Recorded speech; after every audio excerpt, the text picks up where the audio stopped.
I wasn't supposed to see him that night. Not my husband, at least. The plan was simple, quiet, shameful, and secret. A glass of wine, a hotel room under a fake name, and a man I'd convinced myself would make me feel alive again. But as I stood in front of that door, hand trembling over the handle, I heard the familiar sound of my name. Rachel. My heart stopped. It wasn't a shout.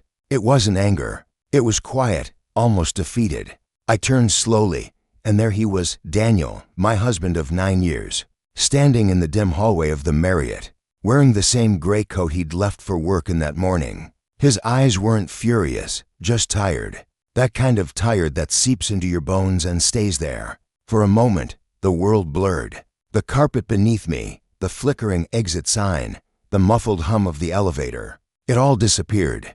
There was only him and me, and the silence between us, thick with things I could never take back. "How did you?" I started, but my voice cracked. He just looked at me, and in that look was every unspoken argument, every ignored touch, every moment I had chosen distance over honesty.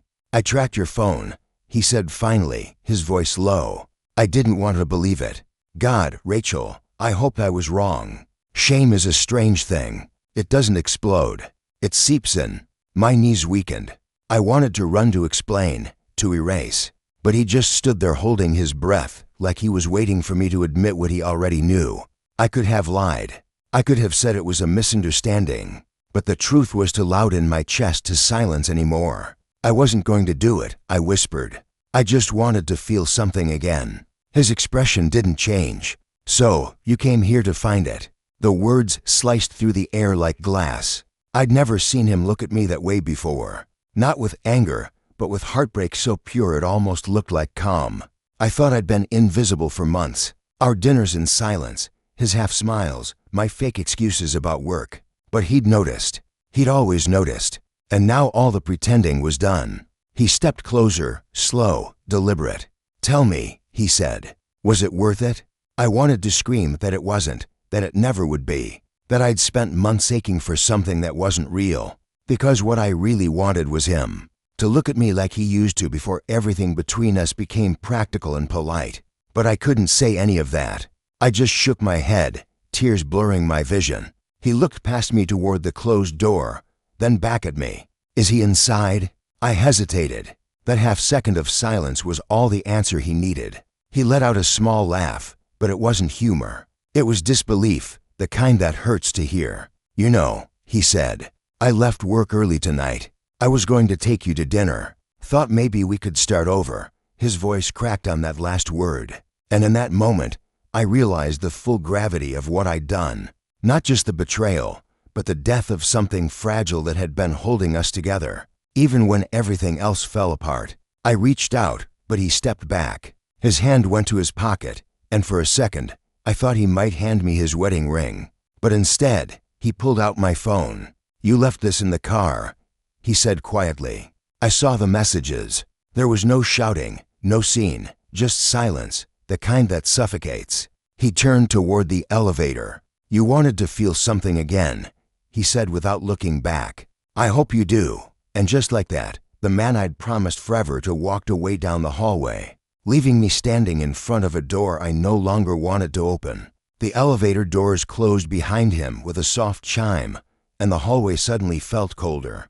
I stood there staring at the carpet as if it could swallow me whole. The sound of my heartbeat filled the silence. I could still smell Daniel's cologne in the air, clean, familiar, safe. I hadn't realized until that moment how much comfort that scent had carried all those years. My phone was gone.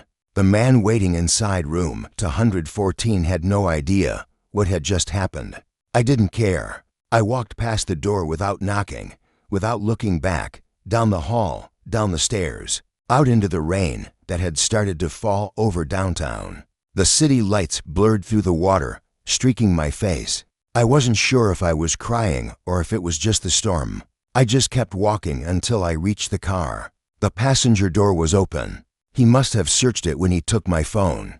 My lipstick sat on the dashboard next to a folded napkin from the diner, where we used to go every Saturday morning. He'd kept it.